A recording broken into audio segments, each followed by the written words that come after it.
one more top 4 match on the horizon. We already know one of our finalists here, and we're about to find out who's going to be joining them. That last set was a banger. It was so fast-paced. We got a 3-game set, and it was like super dominant on one side on the first game, super dominant on the other. It's going to be a great match either way to lead Fluttermane and King Gambit over on Nick's side. And Arcanine Fluttermane right away. That's going to be Intimidate, fired off on the other side of the field, and well, King Gambit is going to love that. Yeah, we were talking about King Gambit going into this matchup, gets an immediate Defiant boost, and once again, it's got that Fire Terra, so if you go into Fire typing here, you cannot get burnt by the Will-O-Wisp, and that's a really big deal with that Assault Vest as well. Once again, super difficult to actually deal consistent damage to the King Gambit. The best answer actually would be Palafin, but as we can see here, Justin did not bring that Palafin, and so King Gambit immediately in a really strong position. It can't protect, sure, but it can go for Fire Terra immediately to, yeah, just avoid eating up the burn. Fluttermane on the opposing end also putting on a lot of offensive pressure, although the upside for Justin here is you've at least got the Focus Sash on your Fluttermane. Arcanine can deal large amounts of damage to Flare Blitz on the opposing side. Yeah, King Gambit already set up for so much success. I mean, just as you pointed out, already looks difficult with the 4 brought from Justin's end on what can really target into that slot, considering the Terastallization coming out. That is going to be that Fire type King Gambit. You're now going to be immune to those Will-O-Wisps. You're not going to be taking a hefty chunk from something like a Flare Blitz. And you have that boost that you can just start dishing out some damage with. Fluttermane over on Justin's end is going to take the time to just go and protect, and Dazzling Gleam from the other end just going to be hitting into the Arcanine at this point. Not very effective, but a good little chunk of damage. Now Flare Blitz in retaliation. Ooh. That's going to be a clean KO. Yeah, Nick looked a little bit surprised there. I actually was surprised too. It's funny because I feel like obviously, yeah, Fluttermane's defenses are so low, but we've seen so many ultra bulky Fluttermanes throughout the course of this tournament. The Kowtow Cleave does correctly go into the Arcanine slot, so it's a pretty aggressive trade on turn 1, but I think it still kind of favors Nick's position right now because once again, it's like, how do you actually answer the opposing King Gambit, right? And so there's the Iron Hands and the Amoonguss in the back. We are going to see the Amoonguss come out. Now, that can at least redirect attacks for a little bit, right? That's valuable, but how does the Fluttermane actually deal with King Gambit? It has Perish Song. You could at least use that to maybe force a Pokemon, like force the King Gambit to be on a timer, but I think King Gambit just puts on so much offensive pressure right now. From Nick's side, do you have a switch in, like, with whatever you're bringing in, you can double up onto a potential Amoonguss and just get the knockout? I think Nick also obviously doesn't necessarily know what Justin has in the back, so you also want to respect that potential Palafin. Torkoal, an amazing Pokemon to have. It would, reduce the super effectiveness of water type attacks from Palafin. Also, quite good into an Amoonguss. You can say that again, for sure. The Drought setting up the Sun. It will activate photosynthesis, so a little bit of extra speed, but considering the speed it's already going to have, not too effective. I love the Perish Song call out too, but my worry at this point is just so much pressure on the other end of the field. You go ahead and click that. I mean, I don't even think you could potentially get to the end of 3 turns at some point. Like, there is so much pressure coming up from Nick's end. Absolutely, yeah. I think one of the other things here is that the King Gambit on the opposing side actually has Terra Blast, and so you can see here Justin going for that Terra because otherwise your Amoonguss is probably just going to faint, right? And so, I mean, one of the interesting things here is the speed interaction between Torkoal and the Amoonguss. Like, Torkoal is a really slow Pokemon, and a lot of players often run like min speed on it, and so if that's the case, the Amoonguss can outspeed and potentially get a Spore off, and that can actually be a really big deal. So while Torkoal does apply a lot of offensive pressure, it potentially going last is a big deal here as well. Yeah, and here is that Terastallization. Try and make sure this Amoonguss can, survive to even get to try and make an impact at this point in the battle, because on Justin's end, it definitely needs to do the most in this situation. Shadow Ball first, fired off, that's going right into the Torkoal. Critical hit, bringing that right down into the red. Now King Gambit can fire off with a powerful Terra Blast. It's going to be into the Fluttermane though, instead of the Amoonguss, bringing it right down to the Focus Sash. That was a big critical hit, and now the Spore indeed does go off before Torkoal gets a move off, so King Gambit will fall asleep. We're talking about how do you deal with King Gambit, but putting it to sleep is really one of the best ways to do so. And there's an Eruption to deal 9 damage to Amoonguss, but still critically gets the knockout onto the opposing Fluttermane. Yeah, it might be the saddest eruption that I've ever seen, but only needing to deal the 1 to take care of the Fluttermane is fine. Now the Iron Hands can come in. The King Gambit is asleep, and Iron Hands, definitely a Pokemon that in some situations, not the greatest, but it can definitely be dishing out some damage when it needs to. Yeah, Torkoal taking so much damage obviously reduces the damage output of the Eruption. I'm not sure the crit actually mattered because I think Iron Hands may have been able to finish it off anyway, but now you don't necessarily have to go for like a close combat to guarantee the knockout. The reality is Kingambit is still looking really powerful here, right? So it's kind of on a timer. Right now, it has to take a guaranteed turn of sleep. We still don't know what Nick's final Pokemon is, but Justin actually has 2 very bulky Pokemon out on the field, and he can also use Pollen Puff to heal back the Iron Hands as well. And so one thing that Nick has to be careful about is where do you actually distribute your damage, right? Because, I mean, this turn, it's likely you're not actually going to get any damage off, but once you bring your final Pokemon in, if you hit the Iron Hands, and Pollen Puff can just, like, heal back all of that damage, right? So you might want to, like, target down the Amoonguss, but then Amoonguss could go for a Protect, and there's the Swords Dance! Yeah, the Iron Hands lacking something like a close combat. It doesn't have moves that are the most powerful, but being able to go for that Swords Dance instead, getting that +2 attack boost is critical. Pollen Puff, just enough damage to take care of the Torkoal, and now Justin being able to set that Iron Hands up for success going on in this match. Yeah, let's see what the final Pokemon is from Nick's end here. It is going to be Great Tusk, and the Terra was already committed earlier, of course, onto the Kingambit. And so Great Tusk is honestly the best final Pokemon to have here. However, this is a Choice Scarf variant, right? So it's not something like Focus Sash where you can go for close combat onto Amoonguss and then just go for Headlong Rush onto Iron Hands. And so Great Tusk can obviously only lock itself into one attack right now. Its moveset is Headlong Rush, Close Combat, Rock Slide, Earthquake. You really don't want to be clicking Earthquake potentially next to your own Kingambit, right? But the thing is, how can you actually knock out both of these Pokemon? Do you just go for close combat onto the Amoonguss, hope that it doesn't protect in this position? And so this is going to be really, really close, but I like the decision to go for Rage Powder and Drain Punch here. Especially with Iron Hands being the way to be dealing that damage. It's going to be a Rage Powder, make sure it stays nice and safe away from that Headlong Rush, dealing so much damage into this Amoonguss. It will be a defense and special defense drop, though, on the Great Tusk now. And now Drain Punch going into it, brings it right down low. Oh, but Kingambit stays asleep! Still going to be asleep. So that's the Kingambit is sitting there at a +1 attack, but it's just unable to do anything.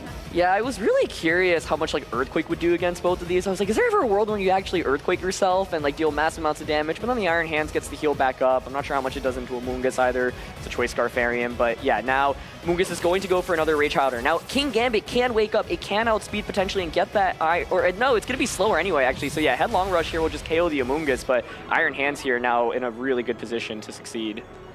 Yeah, even though it's just down to the last Pokemon over on it, Justin's end, that is a basically full HP Iron Hands with this attack boost. They'll now be able to fire off an attack, just take care of the Great Tusk and bring both trainers down to their final Pokemon. Yeah, it's going to be tough for Kingambit here. It's got the boost, but, can you actually deal enough damage? And Kingambit stays asleep as well, and so yeah, like even if it were to wake up there, you'd be going for what, the +1 Terra Blast most likely. I was gonna say if Kingambit was faster, you could maybe go for the Iron Head Flinch, but another Swords Dance. Gotta love this setup.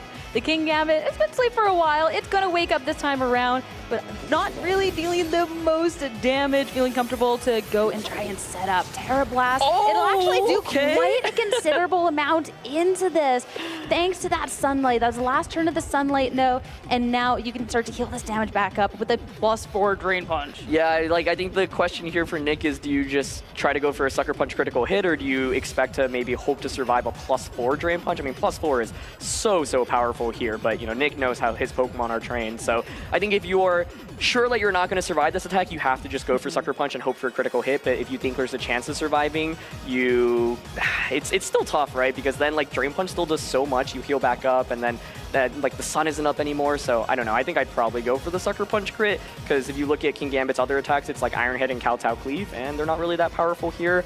But let's see. This is really coming down to the wire. It doesn't go for it. Oh, but it does survive Drain Punch. Not going to be enough to be picking up the KO. That's going to be a lot of HP recovered, though, bringing it up well before half.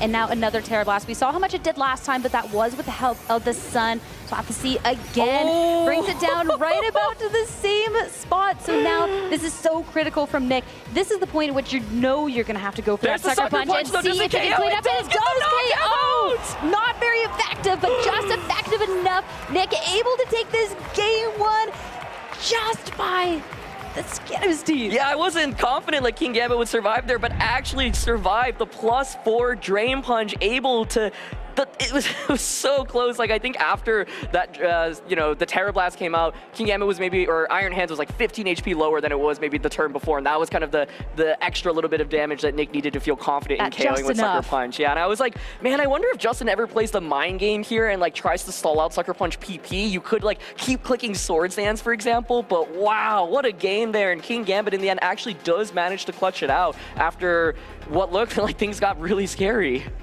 Yeah, honestly, absolutely incredible. Already was so scary on that one turn, going for just that Terra Blast instead of the Sucker Punch, seeing that it was able to just live on that little bit of health. And now this game too is going to be so interesting because on both players' end, I mean, that was a match that came down right to the wire. When you have that standoff of those two Pokemon on that low health, you know that you went into the game with a pretty good strategy. So now here's the game. If I switch it up, what is it going into this game too? Yeah, I think the main thing is Justin probably recognizes, oh my gosh, like Fire King Gambit is so hard to deal with. I didn't bring any super effective damage into it in the previous game. There's one answer here that can deal super effective damage to a Fire Terra King Gambit. That's going to be the Palafin. Now, Palafin is difficult to execute in this matchup because you are up against the Torkoal. You are up against a potential Lilligant as well. However, Nick did not prioritize the Torkoal-Lilligant combination in the previous one, so you could potentially bring out Palafin immediately, switch it out, and bring it back out. I think if you are Nick, you could maybe make the adjustment predicting that and go with Torkoal-Lilligant this time around. I think the first time around, Justin was probably trying to lead to prepare for Torkoal-Lilligant. Nick did not go for it. This time around, maybe Nick is like, you know what, I'm up a game. I think you might make the Palafin adjustment. I'm going to go Torkoal-Lilligant. But sometimes, you know, if it ain't broke, don't fix it. You could just go back to like the King Gambit combo. Like, you know, when you're up a game, you don't necessarily always have to make changes, but the pressure is certainly on Justin to make that adaptation now. That's always the should I not with the swap, because it could be the call or it could be the one thing that's going to be taking you then into a potential game 3 and potentially missing your opportunity to close out with the same forward that you were able to in that first game. So this is going to be a big lead from our players as we head into game 2 here. Oh, Torkoal-Lilligant! That Torkoal-Lilligant coming out. There's Palafin! Absolutely incredible call here by Nick. That's going to be setting the sun. The Lilligant now exerts so much pressure in this Palafin. We talked about it so much at length before. It's not really pairing up well into these Pokemon. Yeah, exactly. Well, you know, the upside here is you do get the fake out at a Torkoal. Palafin can pivot out immediately, and the Gothitelle has trapped in both Pokemon, right? But now you do have to worry about Sleep Powder immediately, and what's so scary here for Justin is he has to respect the Ghost Terra on the opposing end on Lilligant, right? It would be a disaster to go fake out in a Lilligant, and it Ghost Terras, it Sleep Powders into something, and Eruption goes off. And so Nick has all the pressure on this first turn. You can see Justin's making, you know, kind of a passive play, but he kind of needs to, right? You got to get the Palafin out right now. It is doing no damage. You got to prevent Torkoal from getting an attack off, but Sleep Powder pressure from Lilligant already is looking really scary. So the question is, what slot does the Sleep Powder go into if there is a Sleep Powder? The second question, is it going to hit? We know Spore's accuracy is 100%, but Sleep Powder, not quite that fortunate. The Iron Hands, though, swapping in with the safety goggles. If it is a Sleep Powder into that slot, not going to do anything whatsoever. But here's the Terastallization. It is going to be that Ghost-type Lilligant to make sure if it got thrown its way is not going to do anything whatsoever. But question is, that Sleep Powder. Torkoal protecting, making sure that something could be dozing on the other end before it gets a chance to attack.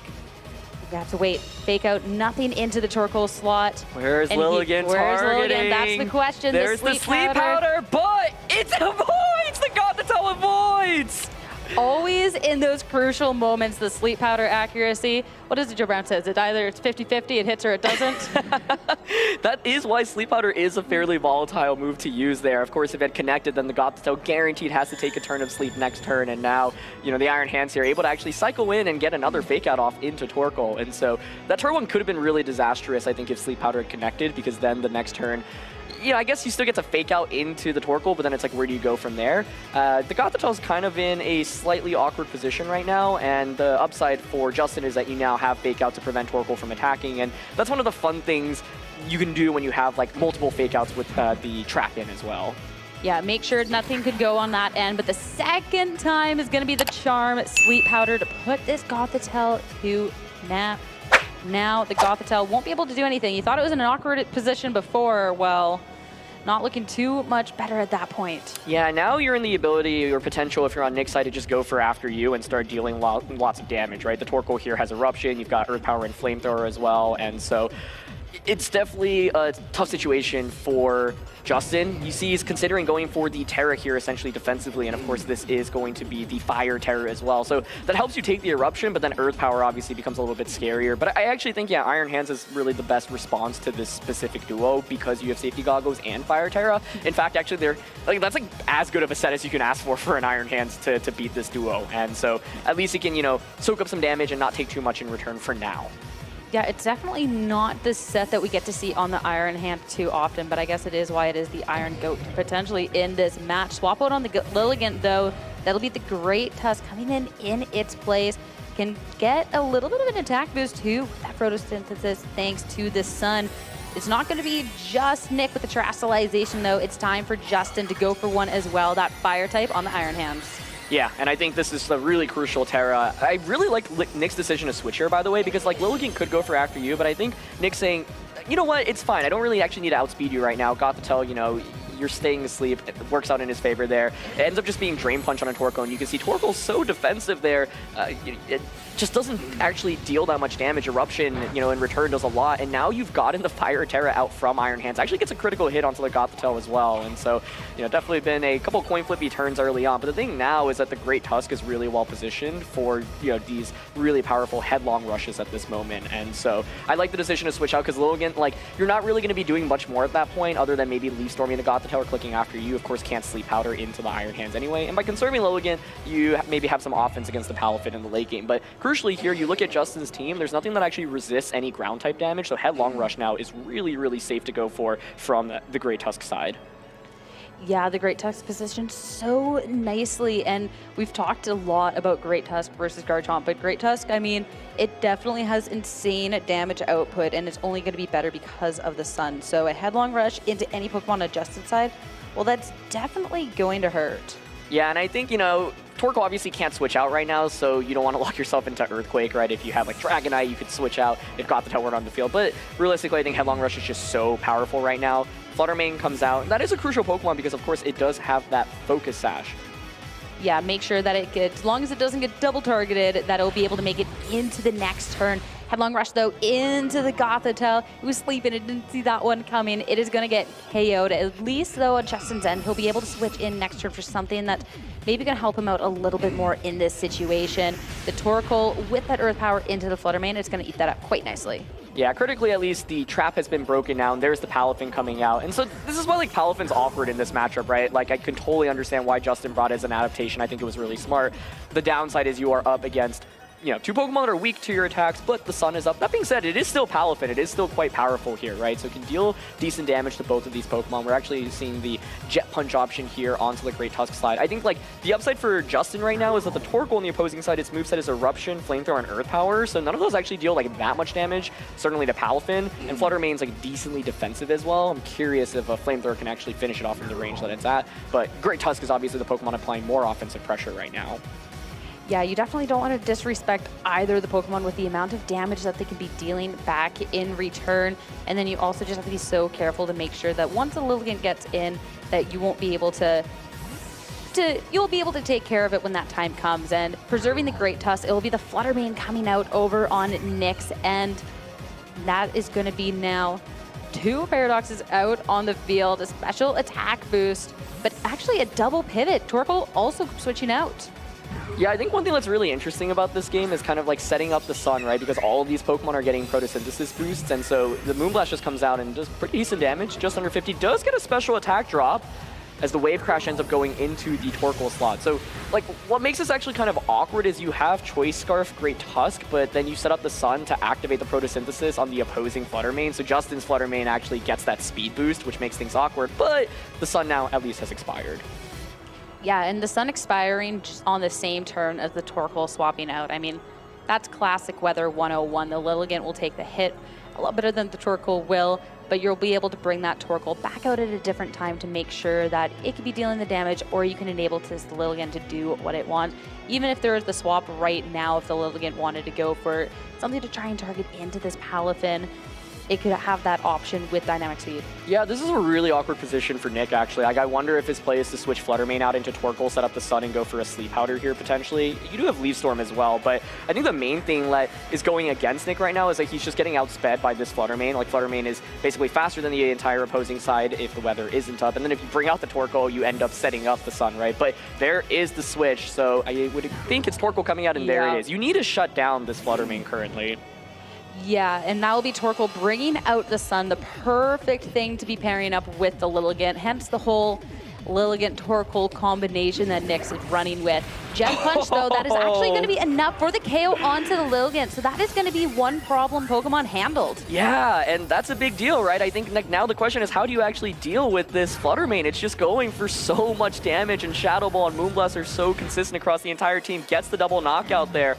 And so this gamble to bring out Palafin paved out heavily, even with the lack of King Gambit into this matchup, and I think the main thing that makes this awkward once again is, how do you actually deal with Focus Sash on this Flutter Mane, right? Like, because you have to outspeed it ideally in KO, otherwise you can just kind of outspeed and KO your entire team. So Great Tusk at least does come back out, Flutter Mane does come back out, and you know, it's not over by any means, but dealing with this Flutter Mane with the speed boost certainly is very, very difficult right now. And the Palafin still really hasn't taken damage, right? So it's kind of free to just keep attacking.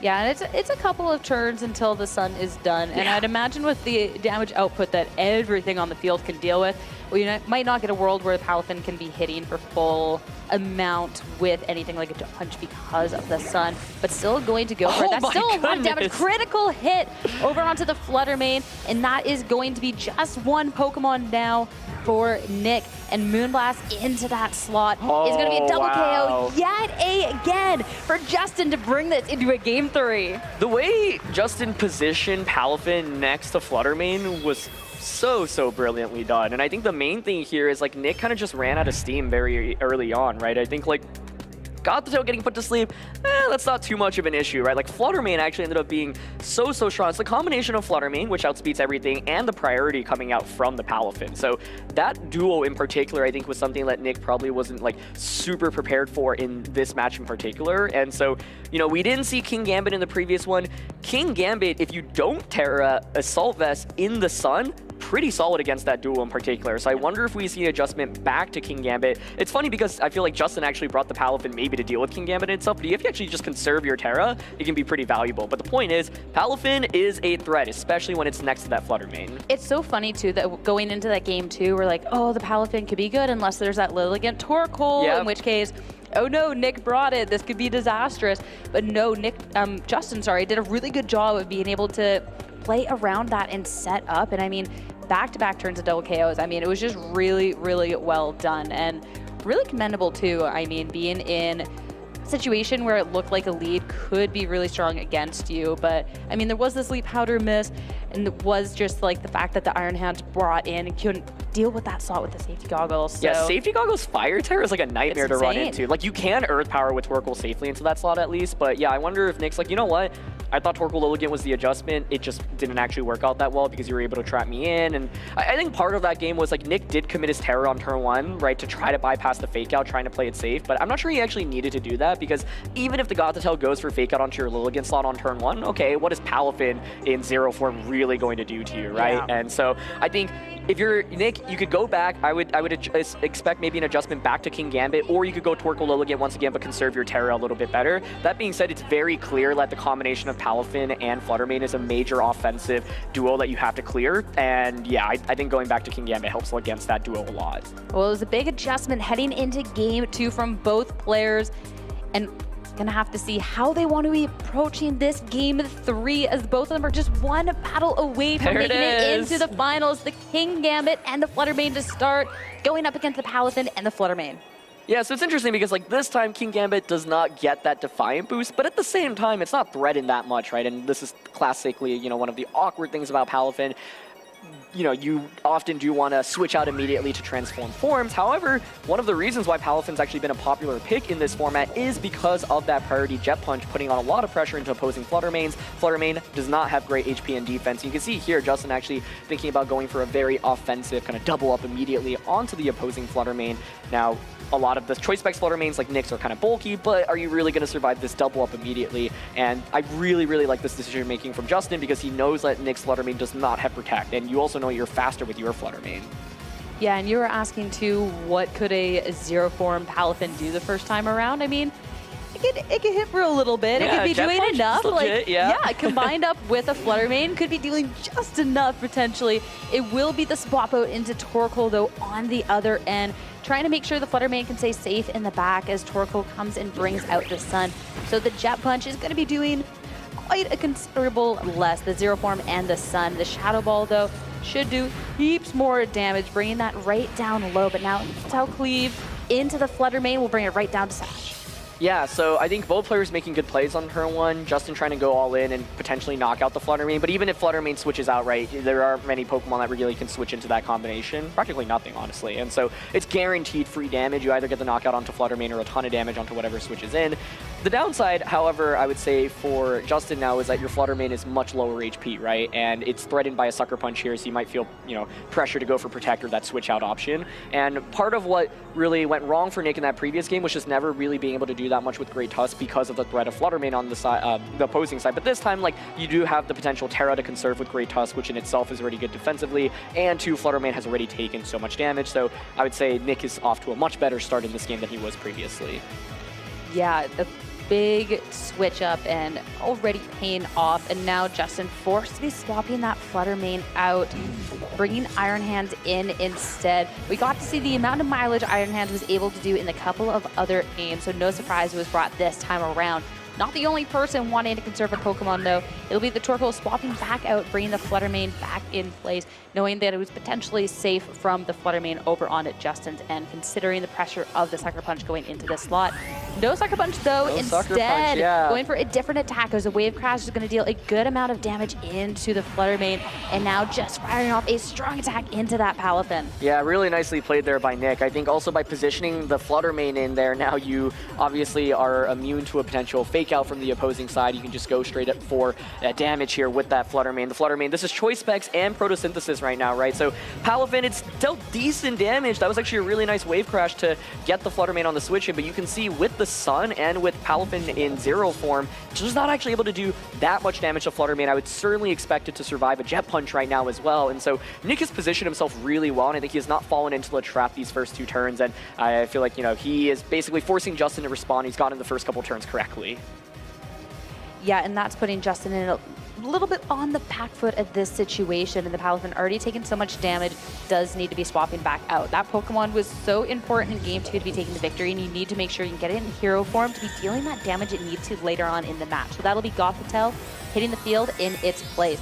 Now, Terastallization, quite a little bit later than we've gotten to see in the other matches coming out, and it will be that Fire-type Terastallization on this Iron Hands. Yeah, I like that. I think you kind of just have to because you're facing down a Choice Specs Flutter main with that special attack boost as well, right? And so we are going to see the defensive Terra here on the opposing end as well. It is going to be the King Gambit turning into Fire Terra. Makes total sense. Otherwise, you're threatened, of course, by a Drain Punch from the opposing side. So both players basically saying, look, I want my Pokemon to stick on the field for a little bit longer. I don't want it to just get one hit knocked out by a move from the opposing side. And there's the Shadow Ball, not the Moonblast critically. That'll deal more damage than Moonblast would have in that position. That is a lot of damage. Special defense drop as Thunder Punch in retaliation will be enough to be picking up the KO onto the Flutter main, dealing with that pesky Paradox Pokemon. Terra Blast note, it's going to be the Fire type, firing off, but hitting into the Iron Hands, not very effective hit. Oh man, this is getting close. Like, you've brought out the Gothitelle. It does have fake out pressure, right, which is valuable in itself. The Iron Hands is faster than the opposing King Gambit as well, so he can go back a little bit with the Drain Punch. Nick, however, can of course get a free switch in into whatever he pleases.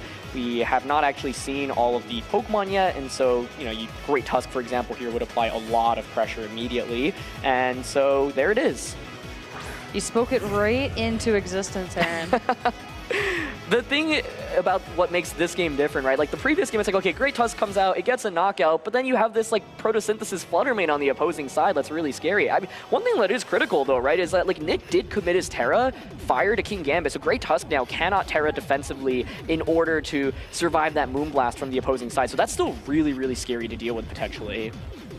Yeah, the fact that you're going to be left susceptible to one of those hits later on That could be that difference. That's it with the terrestrialization. You have to be so careful, and sometimes committing a little too early, right when you think that you need something to survive, can really just not be the greatest at this situation. But I'm intrigued to see where the targeting is going to be on both ends. I mean, the fact that you're down next to this King Gambit, it's only going to be the single target potentially, but it's going to be the hit into the Iron Hands to get that KO first. Yeah, critically, no fake out coming out. I think one thing that makes this more challenging for Justin is, like, even if you get Flutter Mane back out, you have Sucker Punch pressure from the opposing side. So just Headlong Rush coming out immediately. Survives, but yeah, now Great Tusk is, of course, going to eat that defense and special defense drop. Gothitelle is going to heal up, and it's going to be able to get a big attack off here.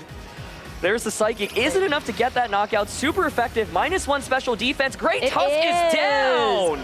Great Tusk. It shows up. It gets one attack fired off before being eliminated from the field.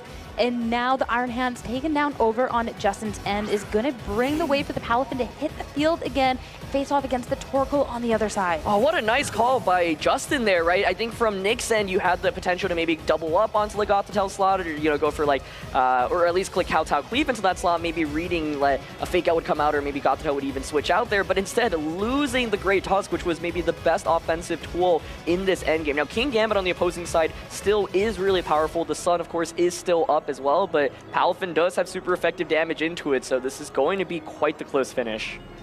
Yeah, and we should be getting to the end of the Sun turns here soon. The Torkoal didn't bring the Sun in this time around. This is still the Sun from the first time it hit the battle. So double protect over on Justin's end to try and wait that out to make sure that the Pokemon over on Nick's end are going to be doing a little bit less damage. Not going to be getting hit by double fire, and making sure that your own Jet Punch could be doing a lot of damage. Both Pokemon safe, so you just get that little information on the targeting as well. The Earth Power instead from the Torkoal. Yeah, and like you said, just trying to stall out the Sun a little bit more. The Sun has now faded, and with that, this is one of those funny situations where it's like, oh, Palafin could click the Wave Crash in a King Gambit. If King Gambit doesn't Sucker Punch and you get that knockout, you probably just win there, but you got to be really scared potentially of course, the Sucker Punch from the opposing side, and so you can go for that Jet Punch to, move before the King Gambit, and so we've got some mind games here between Sucker Punch and whatnot. The Torkoal on the opposing side is just going to fall to one more attack, but Justin here doubling up onto the King Gambit. This is so tense right now, and I'm curious how much we do. Okay, there's the Jet Punch. That does so much damage, but it survives. The Sucker Punch goes into the Gothitelle, though! It's enough for a KO to take the Gothitelle down.